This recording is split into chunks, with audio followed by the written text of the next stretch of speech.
మనలను నిందిస్తున్న ఆశ్రమలు కానీ ఇలాంటి సమస్యలు వచ్చినప్పుడు ప్రియ సహోదరి సహోదరులారా, యేసయ్య ఏ విధంగా విధేయత కలిగి ఉన్నాడో మనము కూడా అలా ఉన్నప్పుడు తప్పకుండా దేవుడు మనకు ఆ సమస్యల నుండి మనకు విడుదలను ఇచ్చివాడైంటున్నాడు. ఈ యొక్క శరీరధారిగా యేసు ప్రభుల వారు మన మానవ రీతిగా వచ్చి ఈ లోకంలో దైవ కుమారుడైన తండ్రి దైవ కుమారుడైన యేసయ్య మనుకులకు శ్రమ పడి ఉన్నాడే. నీవు నేను ఏం చేస్తున్నా? యేసయ్య కొరకు మనం ఏ విధంగా పని చేస్తున్నాం? యేసయ్యలో ఏ విధంగా జీవిస్తున్నాం? శ్రమలు వస్తున్నాయని వెళ్ళిపోతున్నావా? శ్రమలు వస్తున్నాయని దేవుని యొద్ద మరి నీవు ఉండలేదా? దేవుడు నాకొద్దు, ఈ శ్రమలు వద్దు అని వెళ్ళిపోతున్నావా? ప్రియ సహోదరి సహోదరులారా, ఆ విధంగా చేయకూడదు. శ్రమలను బట్టే దేవుని ఇంకా ఆయనకు దగ్గరగా ఉండాలి. శ్రమలు వచ్చినప్పుడే, ఇంకా ఆయనలో ఉన్నప్పుడే ఆ శ్రమలన్నిటి నుండి మనకు విడుదల విముక్తిని కలగ చేయవాడైంచున్నాడు. ఇక్కడ చూసినట్లయితే ఆయన అంటున్నాడు, ఏమని చెప్తున్నాడంటే చూడండి, శరీరధారి ఉన్న దినాలలో మహారోదన, అంతేనా, రోదన చేస్తున్నాడు. ఏమని? విజ్ఞాపన చేస్తున్నాడు, ప్రార్థిస్తూ ఉన్నాడు. ఆ శ్రమలను బట్టి దేవాది దేవుడు భర్త యేసు ప్రభుల వారు ప్రార్థన చేస్తూ ఉన్నాడు. అంతేనా? రోదన అంటే ఏదానికి రోదన? ఏదానికి రోదన? నా భర్త నన్ను కోపం చేశాడు, నా భర్త నన్ను తిట్టాడు, మా వాళ్ళు నన్ను కోపం చేశారని కాదు ప్రియమిత్రులారా. అనేక రక్షణార్థమే, అనేకులు రక్షింపబడడానికి, అనేక ఆత్మలు నశించిపోకుండా ఉండడానికి ఆయన రోదన చేస్తున్నాడు. నీకు నాకు ఇచ్చిన బాధ్యత ఏంటిది? అంతేనా? నీకు నాకు ఇచ్చిన బాధ్యత ఏంటిది? మరి కాబట్టి ప్రియమిత్రులారా, నీవు ఆ బాధ్యతను నిర్వర్తించుకుంటున్నావా? ప్రభా, నీవు నన్ను రక్షించి ఉన్నావు ప్రభా, నీవు మరి నేను అనేక నశించిపోతున్న ఆత్మల కొరకు నేను ప్రార్థించుటకు నీవు నాకు సహాయం చేయి ప్రభా అని నీవు ఎప్పుడన్నా అనుకుంటున్నావా? ఒకసారి ఆలోచించావు ఎప్పుడన్నా? దేవుని సన్నిధికి రావాలని అంటే రాలేకపోతా. ఎందుకు? అపవాదిని నాటకం చేస్తుంటది. ఎక్కడ నీవు అభివృద్ధి అవుతావు? బైబిల్ వాక్యం ఏం చెప్తుంది? దేవుని యొక్క మందిరంలో అనేకమైన మేల చేత నిన్ను తృప్తిపరుస్తానని దేవుడు చెప్తున్నాడు. దేవుడు ఆ వాగ్దానం ఇస్తే అపవాది నేనేం చేస్తుంది? నువ్వు వెళ్తావా? నువ్వు దేవుని సన్నిధికి వెళ్తావా? నువ్వు వెళ్ళకూడదని నీకేదో ఒకటి ఆటంకం చేసి నేను దేవుని సన్నిధికి రాకుండా చేయడము దాని యొక్క పని. దాని యొక్క పనిని మనము దానిని గ్రహించిన మనము ఏం చేయాలి? రక్షింపబడిన మనం ఏం చేయాలి? దాన్ని ఓడించి, యేసయ్య ఏ విధంగా ఓడించి ఉన్నాడు, యేసయ్య ఏ విధంగా మరి ఆయన మరి సిలువలో దాన్ని ఓడించి ఉన్నాడు, నీకు నాకు ఆయన రక్షణ ఇచ్చి ఉన్నాడు. కాబట్టి నీవు ప్రార్థన పూర్వకంగా దాన్ని చేయించడం నేర్చుకోవాలి. హల్లెలూయా, హల్లెలూయా. అప్పుడే ఆ యొక్క అపవాదం ఏమైపోతుందమ్మా? వెళ్ళిపోతుంది. కాబట్టి ప్రియ సహోదరి సహోదరులారా, ఏంటంటే ఆయన శ్రమ ఆ యొక్క శరీరధారి అయిన దినాలలో మహారోదనయు కన్నీళ్లతో విత్తువాడు సంతోషగాన పంటకు వస్తాడు. అంతేనా? సంతోషగాన పంటకు వస్తాడు. ఎందుకు? నీవు కన్నీళ్లతో ఏ బాధ అయితే, ఏ దుఃఖం అయితే, ఏ వేదన అయితే, మరి నీ కుటుంబంలో ఏ ప్రాబ్లం ఉన్నా కూడా నువ్వేం చేయాలట? ప్రార్థన చేయడం నేర్చుకోవాలట. ప్రార్థన చేయడం ద్వారా దేవుడు ఏం చేస్తాడు? ఆ యొక్క ప్రార్థనను విని నీ పట్ల కార్యము చేయడము ప్రారంభిస్తాడు. హల్లెలూయా, హల్లెలూయా. మరి యేసు వైపు చూస్తాం. కాబట్టి ప్రియమిత్రులారా, ఆ యొక్క శోధనను జయించుటకు ఆయన శక్తిమంతుడైంచున్నాడు. చూడండి, ఆయన కన్నీళ్లతో ఏమంటున్నాడు? కన్నీళ్లతో రోదనతోను ఏంటిదట? తాను మరణం నుండి రక్షింపగల వానికి ప్రార్థనలను ఒక్కసారి ఆగండి. ఏంటిది? ఏం చేస్తున్నాడు? రక్షింపగల వాని దగ్గర ఏం చేస్తున్నాడు? ప్రార్థన చేస్తున్నాడు. చప్పటి కొట్టి దేవుడు ఎవరైతే మనను రక్షణలోనికి మరి తీసుకొని వస్తాడో ఆయన ఏం చేస్తున్నాడు? ఏమని అంటున్నాడో ఒకసారి చదువు. రోదన ఏంటిది? రోదన చేస్తున్నాడు కన్నీళ్లతోనే. ఆగండి, ఇక్కడ ఏం చేస్తున్నాడు? రోదన చేస్తున్నాడు. అనేక నశించిపోతున్న ఆత్మల కొరకు ప్రార్థన చేస్తున్నాడు. భారము కలిగి తండ్రి అయినా దేవుని యొద్ద ప్రార్థన చేయడం ప్రారంభిస్తున్నాడు. ప్రార్థన చేస్తూ ఆయన ఏం చేస్తున్నాడు? కన్నీళ్లతో ప్రార్థన చేస్తున్నాడు. ఏంటిదట? ఇంకేమంటున్నాడమ్మా? తాను మరణం నుండి రక్షింపగల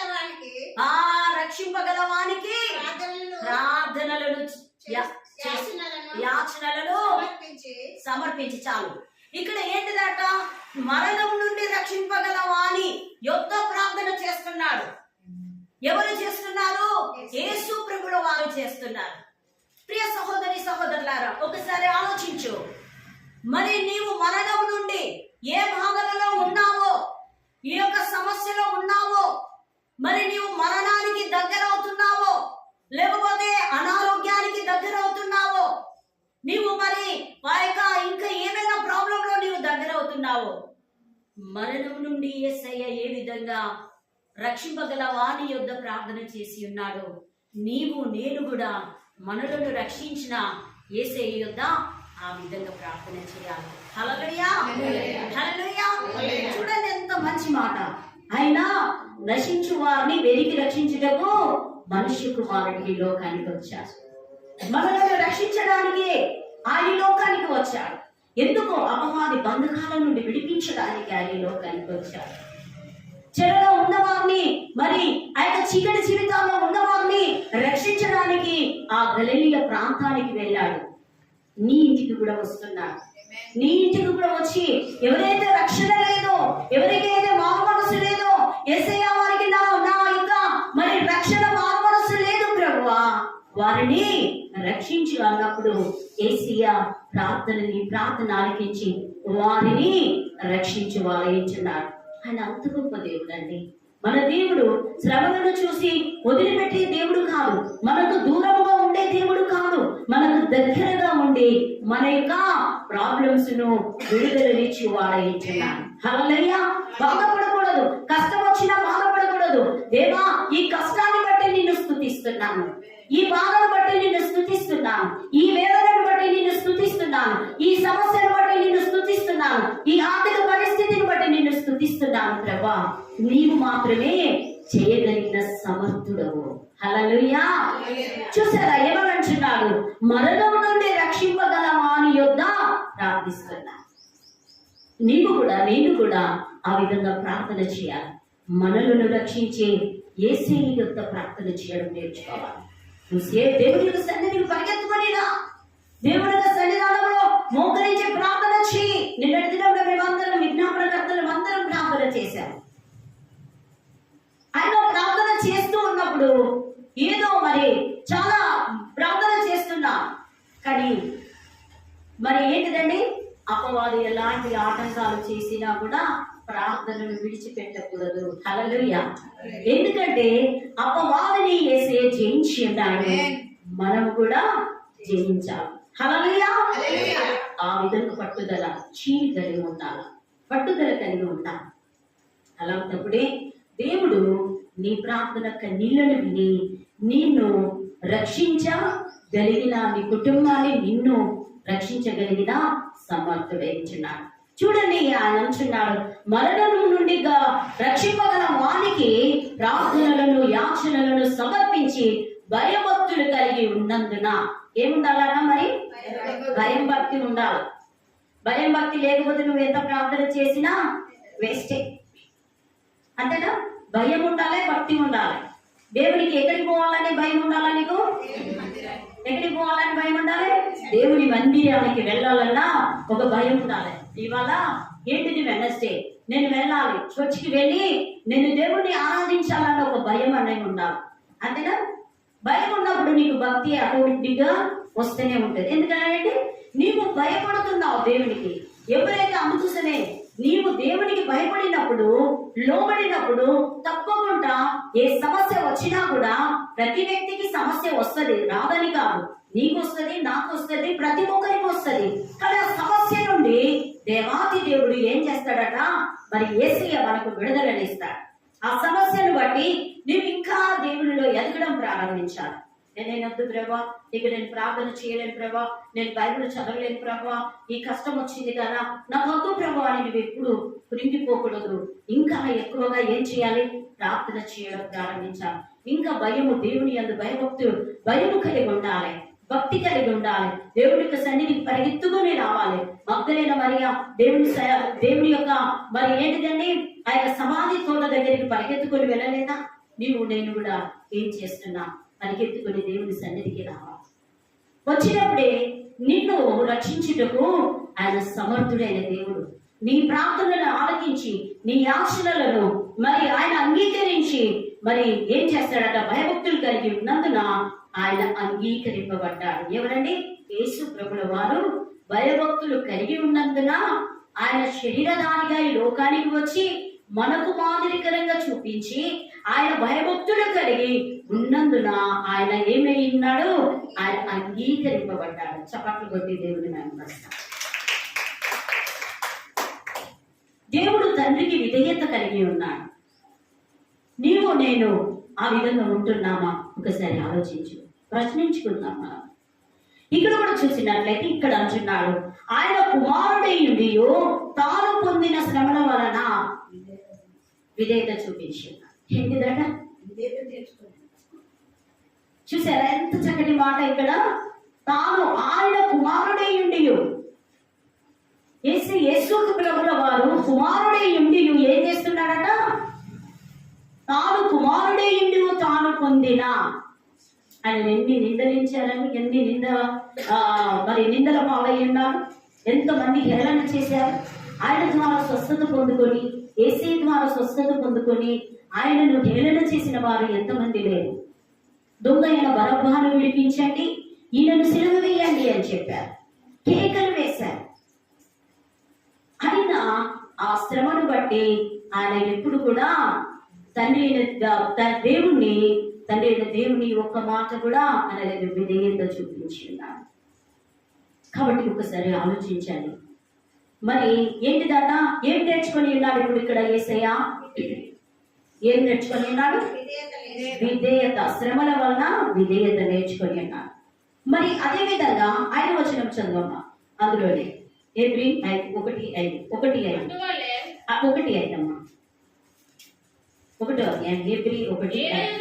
ఏలయనగా నీవు నా కుమారుడవు, నేడు నేను నిన్ను కనియున్నాననియు, ఇదియో కాక నేను ఆయనకు తండ్రినయుండును, ఆయన నాకు కుమారుడయుండును అనియు ఆ దూతలలో ఎవరితోనైనను ఎప్పుడైనా చెప్పేనా? చూడండి, ఇక్కడ చూసినట్లయితే ఏమని చెప్తున్నాడంటే, ఏలయనగా నీవు నా కుమారుడవు, నేను నిన్ను కని ఉన్నాను. అంతేనా? తండ్రి అయిన దేవుడు కుమారుని లోకానికి పంపించున్నాడు. ఆయన బ్యాప్టిజం తీసుకునేటప్పుడు ఏమని వచ్చిండది? ఏమని అన్నాడు? ఈయన నా ప్రియ కుమారుడు, ఈయన యందు నేను ఆనందించున్నానన్నాడు. ఎంత మంచి మాట. మరి నీ యందు నా యందు ఎప్పుడైనా యేసయ్య ఆనందించాడా? మన భక్తిని బట్టి ఎప్పుడైనా ఆనందించాడా? ఒకసారి ఆలోచిస్తాం. ప్రభా, మనలను మనం టెస్టిఫై చేసుకుందాం. ప్రభా, నన్ను బట్టి నువ్వు ఎప్పుడన్నా ఆనందించావా? నన్ను బట్టి ఎప్పుడన్నా మరి ఏంటిది సంతోషించావా ప్రభా? ఒక్కసారి మనం ఆలోచించుకుందాం. కాబట్టి ఆయనకు మరి తండ్రి అయిన దేవుడు కుమారుడితో అంటున్నాడు, ఈయనందు నేను ఆనందించున్నానని కుమారుడిని బట్టి మరి మాట్లాడి ఉన్నాను. ఏంటిది? పరిశుద్ధాత్మ దేవుడు ఈయనందు నేను ఆనందించున్నానని చెప్పాడు. కాబట్టి ప్రియబిడ్డలారా, మనం ఆ విధంగా ఉన్నప్పుడు మరి ఏంటిదండి? తప్పకుండా మరి ఆ యొక్క శ్రమల నుండి దేవుడు విడిపించాడు. Hebrew 3:6 చదువుమా. Hebrew 3:6. అయితే క్రీస్తు కుమారుడైయుండి ఆయన ఇంటి మీద ఏంటట? హల్లెలూయా. ఏంటట చెప్పండి ఇక్కడ? ఎవరింటి మీద చెప్పాలి? చెప్పండి, అక్కడ ఉంది కదా. ఎవరింటి మీద ఉన్నాడు నమ్మకంగా? చూడండి, అయితే క్రీస్తు కుమారుడైయుండి ఆయన ఇంటి మీద నమ్మకంగా ఉన్నాడు. చూసారా? తండ్రికి నమ్మకంగా ఉన్నాడు. నీవు నేను యేసయ్య నమ్మకంగా ఉన్నాడా లేదా? తండ్రి నీ చిత్తమే సిద్ధించుగాక అన్నాడు. నీ చిత్తమే సిద్ధించుగాక అన్నాడు. ప్రభా, నాకు ఈ శ్రమను బట్టి నీకు ప్రభా నీకు వందనాలు అని మనం చెప్పామా? ఈ శ్రమను బట్టి ప్రభా పట్ల నెరవేర్చబడును గాక, నీ చిత్తమే సిద్ధించుగాక అని ఇప్పుడు అన్నామా? రేపటి ఒకసారి నేర్చుకుందాం. ఆయన అందుకోసమే ఆయన కుమారుడే ఉన్నాడు. ఆయన నామములో అనేకమైన, మరి ఏంటిది ఆయన నామము? అన్ని నామముల కంటే నామమైంచున్నారు. కాబట్టి ఇక్కడ అంటున్నాడు చూడండి ఏమని చెప్తున్నాడు, అయితే క్రీస్తు కుమారుడై ఉండి ఆయన ఇంటి మీద నమ్మకంగా ఉన్నాడు. మనము కూడా నమ్మకంగా, ఇంకా ఎవరు నమ్మకంగా ఉన్నారు? పాత నిబంధనలో చూసినట్లయితే మోషే, నా ఇల్లంతటిలో నమ్మకమైన వాడు. నా ఇల్లంతటిలో ఏంటట? నమ్మకమైన వాడు. నువ్వు నమ్మకంగా ఉండు, ఆయనకు నమ్మకంగా జీవిస్తాం. ఉన్నన్ని రోజులు దేవునికి నమ్మకంగా ప్రార్థన చేస్తాం, నమ్మకంగా ఉందాం. కీర్తనకారుడు కూడా చెప్తున్నాడు, నేను దేశంలో ఏం చేస్తానంటున్నాడు? చెప్పండి, ఎవరికైనా తెలుసా వాక్యం? దేశంలో నేను నమ్మకస్తులను చూస్తున్నాను. నమ్మకంగా దేవుని రాజ్యాన్ని కట్టాలి, నమ్మకంగా సువార్తను ప్రకటించాలి, నమ్మకంగా దేవుని యొక్క సన్నిధికి రావాలి. నీవు నమ్మకంగా నీవు దేవుని యొక్క మార్గంలో నీవు నడిచినప్పుడు తప్పకుండా దేవుడు నిన్ను ఆస్వాదించుకోవాలనించున్నాడు. నమ్మకం చాలా గొప్పదే ఇచ్చున్నాడు. అందుకోసమే అంటాడు, నీ విశ్వాసమే నేను స్వస్థపరచుడు, సమాధానం గలదానవి విల్లు మన అన్నాడు. అలా నమ్మకంగా దేవునిలో ఉండడం నేర్చుకోవాలి. యేసే అంటున్నాడు, నా కుమారుడైంది ఇల్లంతటిలో ఏంటట? నమ్మకంగా. హల్లెలూయా. చూడండి ఇక్కడ ధైర్యము నిరీక్షణ వలని చదవమ్మా. ధైర్యమును నిరీక్షణ వలన ఉత్సాహమును తుదమట్టుకు స్థిరముగా చేపట్టిన ఎడల హల్లెలూయా. చెప్పగలిగే దేవుడి ఎంత గొప్ప మాట అండి, ఎంతగా చెప్తున్నాడు చూడండి. ఒకసారి ఏమని చెప్తున్నాడంటే చూడండి, నిరీక్షణయు ఉత్సాహమును తుదమట్టించుటకు స్థిరముగా చేపట్టిన ఎడల. నిరీక్షణ ఉండాలి. చాలా మందికి నిరీక్షణ, మరి అందుకోసమే నిరీక్షణ లేని ఇతరుల వల్లే మీరు ఉండకూడి అని కొరింథీయుల్లో చెప్తున్నాడు. అంతేనా? చాలా మంది నిరీక్షణ లేని వారై ఉంటారు. రెడీమేడ్ ఇప్పుడే కావాలి. కొంతమందికి చాలా తొందరపాటు ఉంటుంది. అంతేనా? ఇప్పుడే కావాలంటే ఇప్పుడే అవుతుందమ్మా. యేసయ్య మన కొరకు 33.5 సంవత్సరాలు ఆయన మన కొరకు శ్రమపడి ఉన్నాడు. అంటే 3.5 సంవత్సరాలు ఏకదాటిగా పరిచర్యలో మరి ఉండి మరేంటిది శ్రమపడి ఉన్నాడు. నువ్వు ఒకసారి ఆలోచిస్తున్నావా? నీవు నిరీక్షణ అనేది ఇంపార్టెంట్ అయ్యించున్నాను. నిరీక్షణ లేని అన్ని జనుల వల్ల మనం ఉండకూడదు. దేవుడు నిరీక్షణ